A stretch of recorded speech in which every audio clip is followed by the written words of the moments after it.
ఇక ED office కు YCP MP Mithun Reddy చేరుకున్నారు. లిక్కర్ స్కామ్ కేసులో విచారణకు ఆయన హాజరయ్యారు.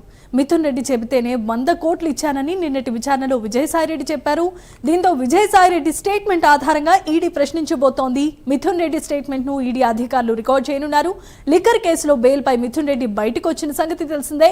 లిక్కర్ స్కామ్ కేసులో ఇప్పటికే భారీ అక్రమాలు జరిగినట్లుగా ఆరోపణలు గుప్పమంటున్నాయి.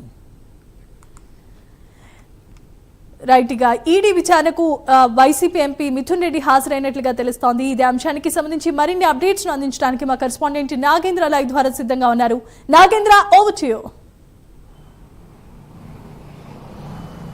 Thank you Jemimah. ప్రస్తుతం ఈడీ కార్యాలయంలో వైసీపీకి సంబంధించినటువంటి ఎంపీ మిథున్ రెడ్డికి సంబంధించినటువంటి ఈడీ విచారణ ప్రారంభమైంది. కొద్దిసేపటి క్రితమే ఆయన ఈడీ కార్యాలయంకి చేరుకోవడం జరిగింది. ముఖ్యంగా ఈ ఈడీ విచారణకు సంబంధించి ప్రధాన ఉద్దేశం ఏపీలో సంచలనం సృష్టించినటువంటి లిక్కర్ స్కామ్. ఈ లిక్కర్ స్కామ్కి సంబంధించి దాదాపు సిట్టు 10 మందిని విచారించింది. గతంలో 10 మందిని విచారించినటువంటి సమయంలోనే 10 మందిని సిట్టు విచారించిన తర్వాత వారిని అరెస్ట్ చేసినటువంటి పరిస్థితి కూడా. అరెస్ట్ చేసిన తర్వాత బెయిల్ పైన ఈ మిథున్ రెడ్డితో పాటు విజయసాయిరెడ్డి ఇద్దరు కూడా బెయిల్ పైన బయటకు వచ్చినటువంటి పరిస్థితి. తర్వాత ఈడీ సిట్టు విచారణలో ప్రధానంగా ప్రభుత్వానికి 2014 నుంచి ఆ వైసీపీ గవర్నమెంట్ ఉన్నటువంటి సమయంలో ప్రధానంగా ప్రైవేట్ బ్రాండ్స్కి సంబంధించి వాటిని బయటికి ప్రైవేట్ బ్రాండ్స్కి సంబంధించినటువంటి లిక్కర్ని అంతటిని కూడా బ్యాన్ చేయడంతో పాటు ప్రభుత్వం ఆధ్వర్యంలోని లిక్కర్ని ఎందుకు తీసుకొచ్చారు, కొత్త బ్రాండ్ని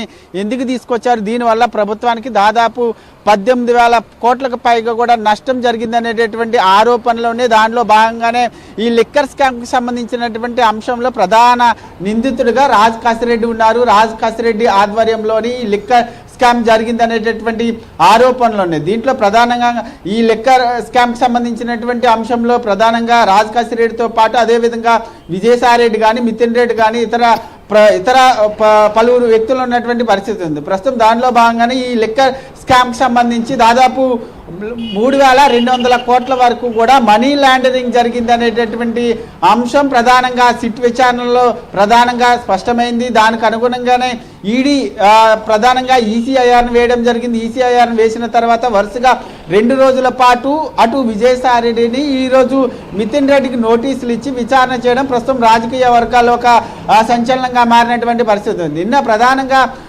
ఈ ఈడీ విచారణకు సంబంధించినటువంటి అంశంలో కొన్ని కీలకమైనటువంటి అంశాలని ఈడీ అధికారులతో విజయసాయిరెడ్డి చెప్పారనేటటువంటి వార్తలు వినిపిస్తున్నాయి. దాంట్లో ప్రధానంగా మిథున్ రెడ్డి అదేవిధంగా మరొక రాజ్ కాసిరెడ్డి చెప్పారనే వారి సలహా మేరకు నేను అరబిందో కంపెనీ నుంచి దాదాపు 100 కోట్ల వరకు కూడా అప్పు ఇప్పించనేటటువంటి అంశాన్ని ప్రధానంగా ఈడీ అధికారులకి నిన్న విజయసాయిరెడ్డి చెప్పడం జరిగింది. ముఖ్యంగా ఈ 100 కోట్లకు సంబంధించినటువంటి అంశంలో మీరు జగన్తో ఏమైనా మాట్లాడారా, ఈ లిక్కర్ స్కామ్ సంబంధించి జగన్ ఏమైనా మీకు చెప్పారనేటటువంటి కోణంలో కూడా నిన్న ఈడీ అధికారులు విజయసాయిరెడ్డిని ప్రశ్నించినటువంటి పరిస్థితి. ప్రస్తుతం నిన్న ఈడీ అధికారులు చేసినటువంటి విచారణకు అనుగుణంగా ఈరోజు మిథున్ రెడ్డికి సంబంధించి విచారణ కూడా కొనసాగేటటువంటి అవకాశం ఉంది. ఎందుకంటే ఈ 3,200 కోట్ల మనీ లాండరింగ్కి సంబంధించి ప్రధానంగా సెల్ కంపెనీలు సృష్టించి విదేశాలకి ఈ మనీ లాండరింగ్ జరిపారనేటటువంటి ప్రధాన ఆరోపణ ఉంది. దీనికి సంబంధించినటువంటి అంశంలోని ఈరోజు నిన్న విజయసాయిరెడ్డిని అదేవిధంగా ఈరోజు